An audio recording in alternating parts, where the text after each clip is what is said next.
deixe-me falar hoje sobre o assunto mais importante que qualquer ser humano pode considerar. Uma verdade que pesa sobre minha alma e que deve pesar sobre a sua. Filipenses 2,12 diz: operai a vossa salvação com temor e tremor. 3 palavras saltam deste texto e agarram o coração. A vossa salvação. Sua própria salvação. Não a salvação da sua família, não a salvação da sua denominação, não a salvação do seu país, a sua, pessoal, intransferível, inadiável. Hoje não vou falar de doutrinas abstratas que não tocam sua vida, não vou discutir teorias teológicas que só interessam a acadêmicos. Vou falar sobre você, sobre sua alma, sobre seu destino eterno, sobre aquilo que mais deveria ocupar sua mente e que, tragicamente, a maioria das pessoas ignora até que seja tarde demais. E peço que fique até o final, pois preparei 3 disciplinas espirituais práticas para ajudá-lo a examinar honestamente se você realmente possui essa salvação ou se está vivendo de uma fé emprestada que não sobreviverá ao teste do fogo. O que é essa salvação? Primeiro, precisamos entender o que significa essa palavra grandiosa, salvação. Muitos a reduzem a ir para o céu quando morrer. Isso é verdade, mas é apenas uma fração da verdade. Salvação é muito mais profunda e muito mais urgente. Salvação é libertação da culpa do pecado passado. Todos nós quebramos a lei de Deus, alguns de forma mais escandalosa, outros de forma mais respeitável, mas todos pecamos. A salvação traz o perdão completo dessas transgressões. Ela apaga o registro criminal. Ela nos declara não culpados diante do juiz do universo. Quem em sã consciência negaria que o perdão é uma bênção indescritivelmente preciosa? Salvação é libertação do poder do pecado presente. Por natureza, somos escravos do pecado. Amamos o mal. Corremos atrás dele com avidez e, o pior, amamos essa escravidão. Mas quando a salvação chega, algo muda radicalmente. O homem salvo começa a odiar o que antes amava. Ele se arrepende de ter sido amante do pecado, ele vira as costas para ele.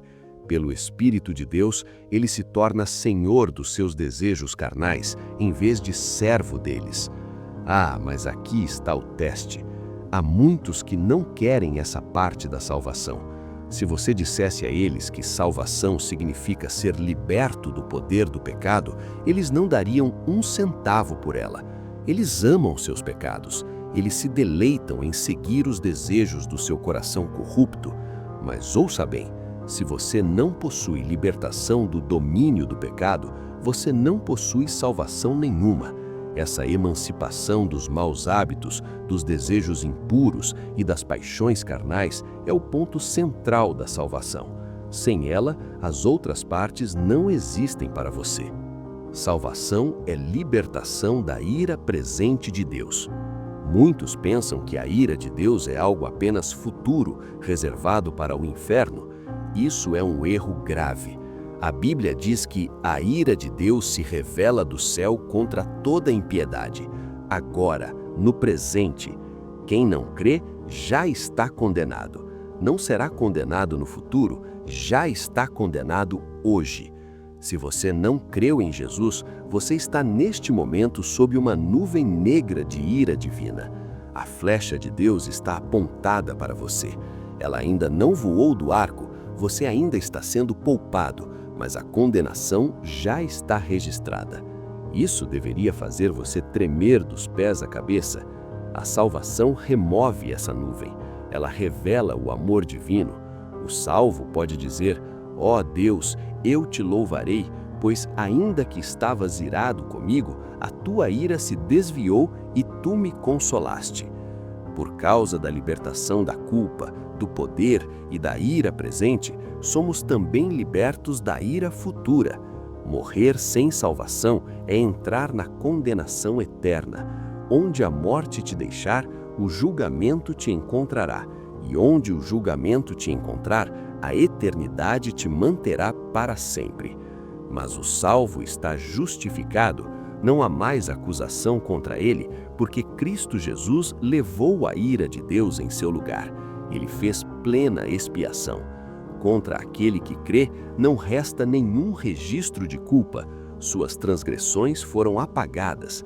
Cristo terminou a obra. Que palavra abrangente é esta? Salvação. É uma libertação triunfante da culpa do pecado, do domínio do pecado, da maldição do pecado, da punição do pecado e, finalmente, da própria existência do pecado. Salvação é a morte do pecado, seu sepultamento, seu aniquilamento. De quem é essa salvação? Agora chegamos ao ponto que mais pesa no meu coração e que deve pesar no seu. De quem é essa salvação? O texto diz a vossa salvação, sua própria salvação. Nada mais deve ocupar seus pensamentos agora, além deste assunto intensamente pessoal. Se você for salvo, será a sua salvação, e você mesmo a desfrutará. Se você não for salvo, o pecado que você comete é o seu pecado, a culpa é sua, a condenação é sua. Você pode participar dos pecados de outros e outros podem participar dos seus. Há uma página no livro de Deus onde seus pecados estão registrados, sem mistura com os de ninguém. Você precisa obter um perdão pessoal ou estará perdido para sempre. Ninguém pode ser lavado no sangue de Cristo por você. Ninguém pode crer e deixar que sua fé substitua a fé que você deveria ter. A própria ideia de um padrinho espiritual na religião é monstruosa. Você mesmo deve se arrepender, você mesmo deve crer, você mesmo deve ser lavado no sangue de Cristo. Reflita ansiosamente. Você terá que morrer pessoalmente. Ninguém imagina que outro possa morrer em seu lugar. Nenhum homem pode resgatar seu irmão ou dar a Deus um preço por ele. Por aquele portão inférreo da morte, você terá que passar sozinho. Morrer será seu negócio pessoal, e naquele momento você terá ou consolo pessoal ou desespero pessoal. Depois da morte, a salvação continua sendo pessoal. Se você for salvo, seus olhos verão o Rei na sua beleza. Seus olhos, não os de outro. Nenhum irmão usará sua coroa. Nenhuma mão de estranho agitará sua palma, nenhum olho de procurado contemplará a visão beatífica em seu lugar. Há um céu pessoal para o crente pessoal em Jesus Cristo. Mas se você não tiver salvação, será a sua própria condenação. Ninguém será condenado por você. Quando você clamar, escondei-me, ó rochas, ninguém se oferecerá a ser maldito em seu lugar. Há um substituto hoje para todo aquele que crê, Cristo, o substituto designado por Deus. Mas se essa substituição não for aceita por você, nunca haverá outra. Restará apenas um lançamento pessoal no lago de fogo para sofrer tormentos pessoais em sua própria alma e em seu próprio corpo para sempre. Quem precisa ouvir isso com urgência? Deixe-me falar diretamente a alguns tipos de pessoas que estão nesta audiência e que precisam desesperadamente examinar sua própria salvação. Os cristãos oficiais. Falo de pastores, diáconos, líderes de louvor, professores de escola dominical. Se há pessoas propensas ao auto-engano, são aquelas cujo ofício as obriga a lidar constantemente com coisas santas. É tão fácil para mim imaginar que, porque sou pregador e lido com assuntos sagrados, estou automaticamente seguro. Que eu nunca caia nessa ilusão. Irmão líder, seu cargo não pode salvá-lo. O filho da perdição foi um apóstolo, maior do que nós em ofício, e agora é maior em destruição. Veja se você mesmo está salvo.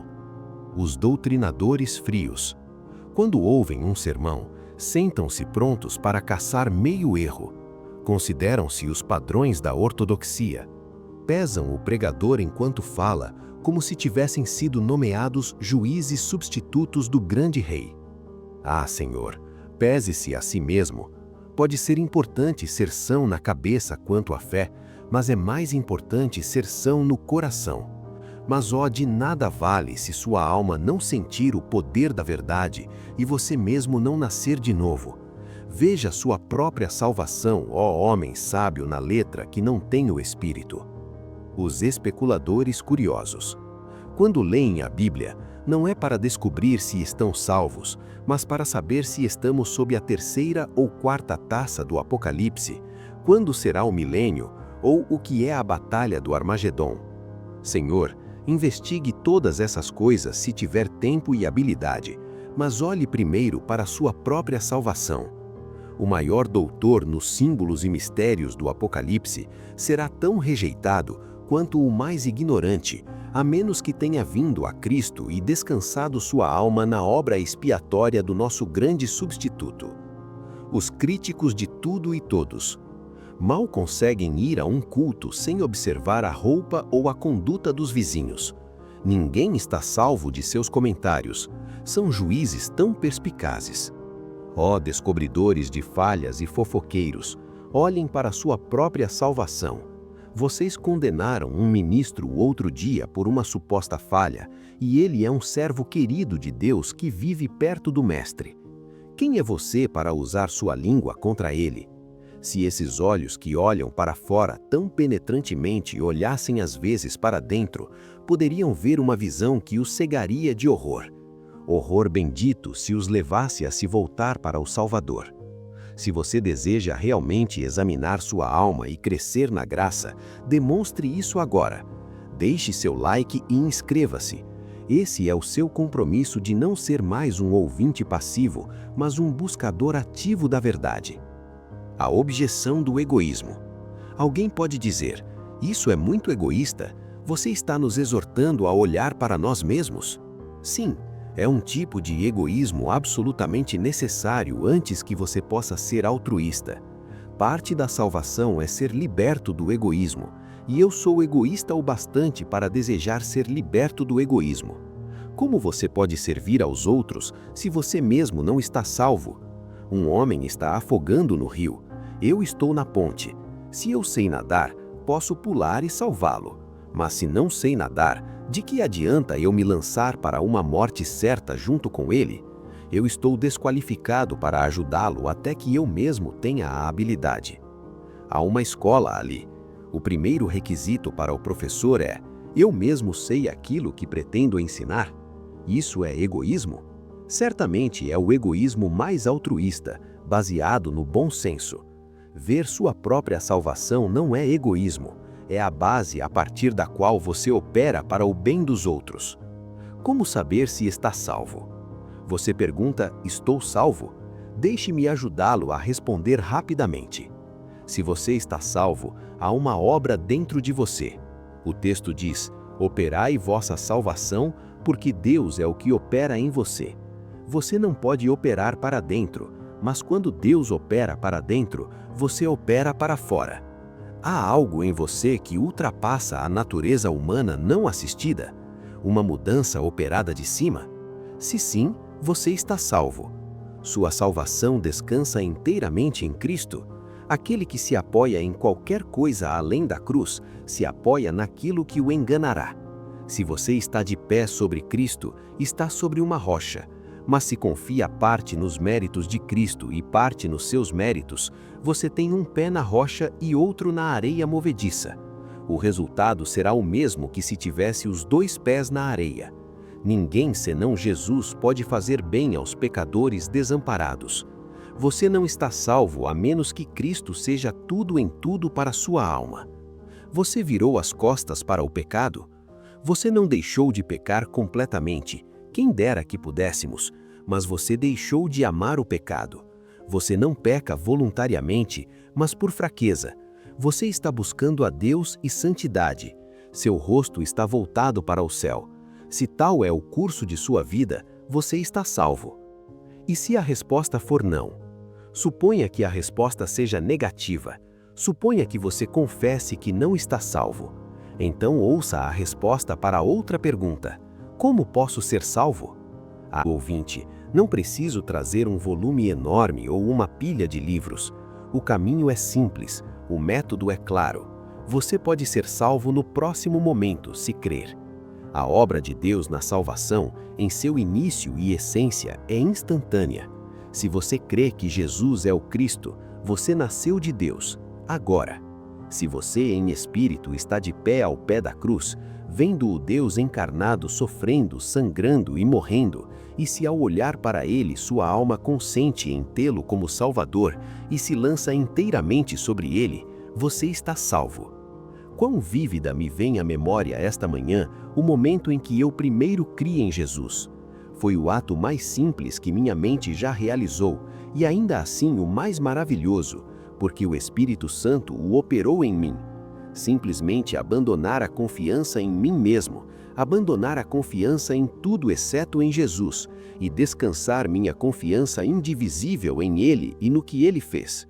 Meu pecado naquele momento foi perdoado e eu estava salvo. Que seja assim com você, meu amigo. Se você também confiar no Senhor Jesus, sua própria salvação será assegurada por esse único e simples ato de fé.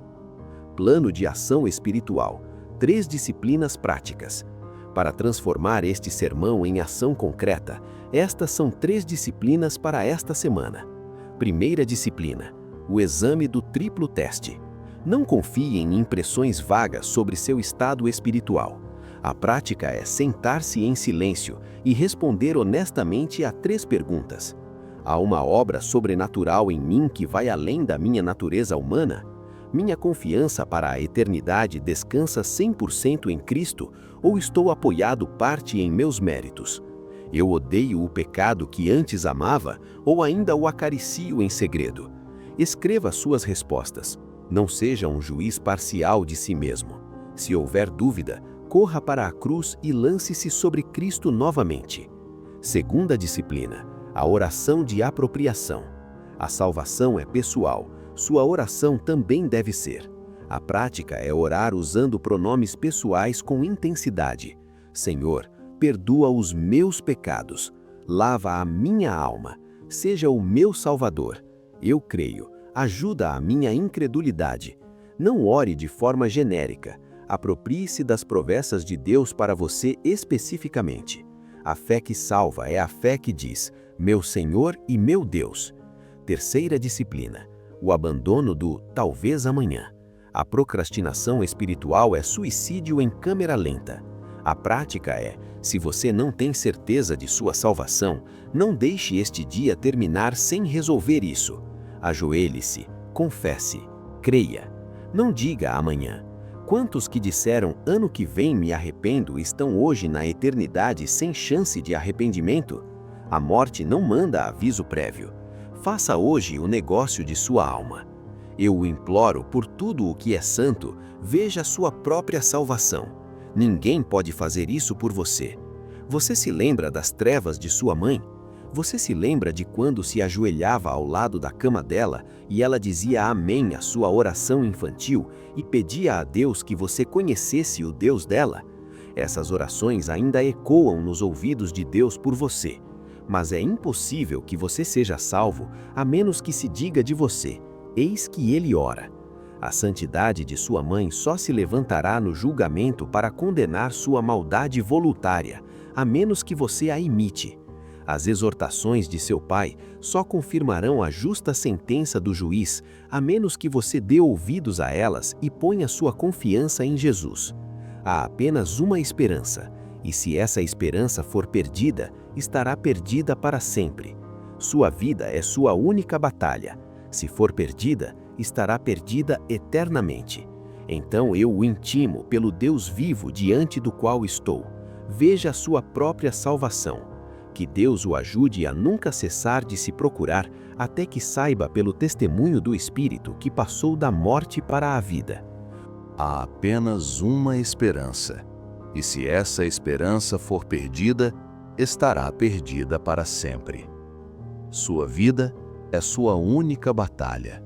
Se for perdida, está perdida eternamente. Portanto, Eu o intimo, pelo Deus vivo diante de quem estou. Veja sua própria salvação. Que Deus o ajude a nunca cessar de buscar, até que saiba pelo testemunho do Espírito que passou da morte para a vida. O vídeo que está aparecendo na sua tela agora é essencial para o próximo passo. Ele vai te mostrar como ter certeza absoluta da salvação, sem presunção nem desespero. É o alimento que sua alma precisa agora. Cele seu compromisso de cuidar da sua própria alma deixando seu like. Inscreva-se para ser lembrado diariamente das verdades que importam para a eternidade. Clique agora e continue sua jornada. Deus o abençoe com salvação verdadeira e pessoal.